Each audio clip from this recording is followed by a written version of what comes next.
Good morning student.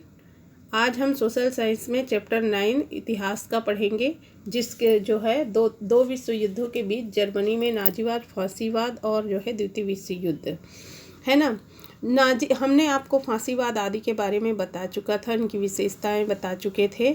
अब हम आज पढ़ते हैं जर्मनी में नाजीवाद। जर्मनी में नाजीवाद कैसे उदय हुआ।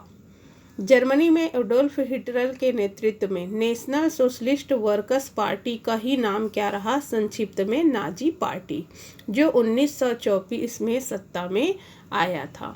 1924 से 1934 के बीच जर्मनी में कुछ जो है घटनाएं हुई, जिसके तहत यह जो है उभर कर आया।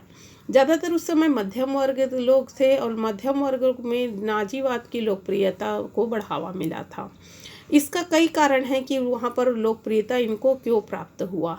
जैसे कि उस समय जो है जर्मनी द्वारा वार्साई की संधि की गई थी, जिससे वहाँ के लोग जो उस समय के वाइमर गणतंत्र था सरकार, उसके विरोधी हो गए थे, उससे वो नाराज हो गए थे।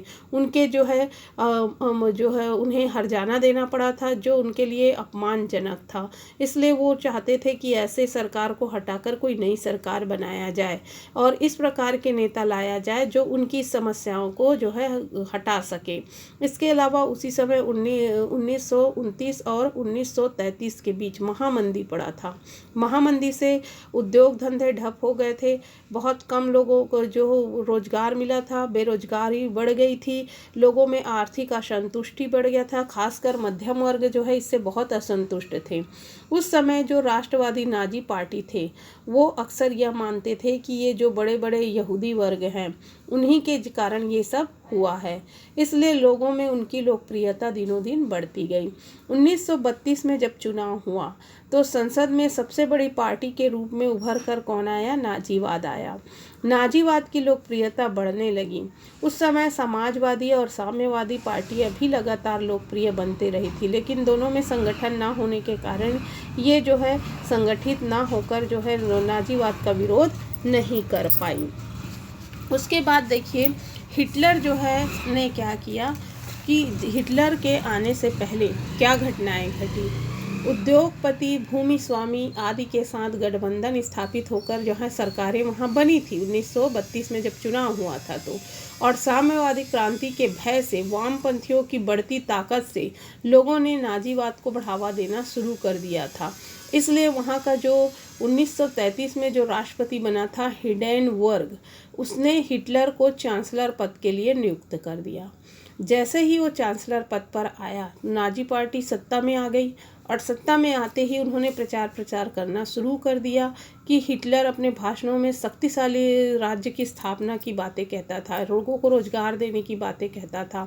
उन्हें यह भी कहता था वो जो वर्साई की संधि है उसको वो तोड़ देगा और वापस दे देगा, वो यहूदियों को यहाँ से भगा देगा, मतलब नक्सलवाद की बातें किया करता था। और क्योंकि राजनीतिक जो यहूदियों विरोधी राजनीतिक कार्यकर्ताओं को वो जो है मारने की कोशिश भी करता था। उद्योग धंधों पर उन्हीं का वर्चस्व था, इसलिए ऐसा भड़काकर लोगों को, जो मध्यम वर्ग या छोटे लोग थे, उनको अपने नेतृत्व में कर लिया। और उसके बाद सत्ता में हिडेनबर्ग की उसी समय मृत्यु हो गई। हिडेनबर्ग की मृत्यु के बाद तुरंत ही जो है चांसलर के पद पर जो हिटलर था वो अब सत्ता पे आ गया, यानी वहाँ का शासक बन गया और लोकतंत्रीय संरचना को उसने समाप्त कर दिया। 1933 में उन्होंने संसद भवन पर आग लगा दी और साम्यवादियों पर दोषी ठहराकर उन पर कार्रवाई कर दिया और उन पर अग्नि अध्यादेश जारी कर दिया 1933 में। और इस प्रकार से सारे नागरिक अधिकारों को निलंबित कर दिया, यानी सभी पार्टियों को समाप्त करके केवल नाजी पार्टियों को उन्होंने स्थापित किया। इब्लिंग एक्ट संसद में पारित किया गया। इब्लिंग एक्ट क्या होता है कि इसमें केवल कानून जो है, कानून कोई और नहीं बनाएगा, केवल हिटलर द्वारा ही अध्यादेश जारी किया जाएगा, यानी निरंकुश शासन की वहाँ पर स्थापना हो गई। और इस प्रकार से आर्थिक मीडिया या अर्थव्यवस्था, मीडिया, सेना, न्यायपालिका सब पर किसकी जो है अधिकार हो गई, नाजी पार्टी का अधिकार हो गया और नियंत्रण हो गया। संपूर्ण जर्मनी पर उनका नियंत्रण होते ही उन्होंने अपना नियंत्रण जो है स्थापित करने के लिए गेस्टापो का जो है संरचना की। गेस्टापो क्या है, एक गुप्त जो है पुलिस संरचना थी, जो भी गतिविधियां होती थी जो उसको जो है जर्मनी नाजीवाद की पार्टी या हिटलर को बताया जाता था ताकि वो तुरंत उसको ख़त्म कर सके। एक गुप्तचर विभाग था ये, और इस प्रकार वो बलपूर्वक भी लोगों में अपना वर्चस्व बढ़ाने लगा। 1933 में उसने एक यातना शिविर भी बनाई जिसमें यहूदियों को अपमानित किया गया, उन्हें जो है मृत्युदंड भी दिया गया।